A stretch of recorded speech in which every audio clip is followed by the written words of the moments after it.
Oh, so the other day we took a look at one of the Micells, but we're taking a look at the One More Better. This is, I guess, the One More Better. Probably going to be a little bit more expensive, but if you need one more better, this is going to be it.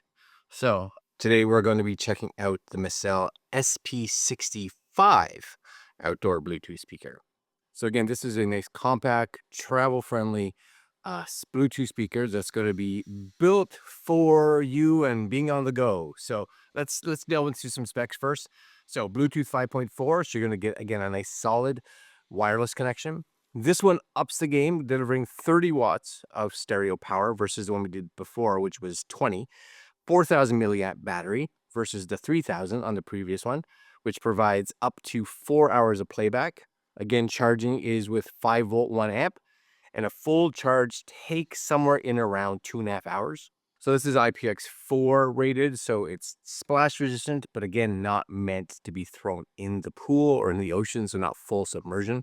The speaker does support a micro SD card, auxiliary, Bluetooth, plus TWS pairing, similar to the other one, and again has LED lighting for some visual flair. Frequency is between 20 hertz and 18 kilohertz, and noise ratio is a little greater than 80 decibels. Distortion separation, they come in at over 90 decibels. All right, so other than that, my camera's crooked for some reason. Other than that, it definitely just is a more substantial unit for sure. But I like this little handle thing. Look at that, right? That's cool. I dig that. I do. It's like a yo-yo for dummies. Anyways, nice material, build quality. Again, I think is super solid for sure. On this side, we're gonna have your looks like PlayStation icons. Anyways, your volume for up and down. I would think this is your power. This is gonna be where all your waterproof stuff is. So if you pop again, I say waterproof, water resistant, let's say. So your micro SD card, your TF card, your USB-C, your auxiliary, and your USB for connecting stuff to it. And this, I would think this button here is going to be for doing your TWS pairing. So if you do want to switch it to or connect it to two different Bluetooth devices, you can as well. So let's turn this on and give it a little bit of sound, shall we? Now the other thing, the other one had like a light button. Maybe this is the light button because I don't see any other button here. So maybe that's it. Anyway, let's see if we can turn this on. Let me grab my phone here. And let's see if this turns on. Ready? Hold this.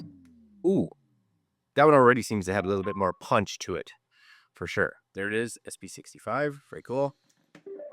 Very good. We have, as you can see, lights. Yes, rocking around the campsite. You're just like, I am the party. I am the party. There it is, right? You can tap that little. What is that? Does this have a radio in it? I'm curious if this has a radio in it. Oh, now I want to see the instructions. I don't know what it is. I must have disconnected. Hold on. Because I'm pretty sure it said on here. Yeah, long press, power on. Short press, the plus button. Not the plus button, the circle button. This one for lighting effects. I seem to be playing music. This one down here. Play, pause, switch modes, reject calls, callback. So you can do calls on this. So, it probably has some kind of built-in microphone to it, which is kind of cool. And you can USB TF Type C auxiliary. It does say light switching effects, 6 lighting effects. That goes through your, what you call it, with your TWSs. So between your two devices, if you have them. Oh yeah, look at automatically search channels in FM mode. It does have an FM mode. So this one says that. It's definitely got way more bass than the previous one had. Definitely has more volume than the previous one had. And I would say, like, it's definitely heavier, but it's definitely got even more build construction in that regards, right? For like durability.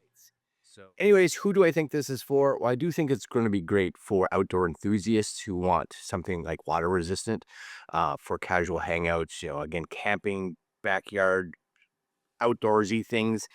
It's going to be great for people who value portability. Definitely ergonomic, definitely easy to carry around. And it's going to be good for users who want a bit of that visual flair with the LED lighting.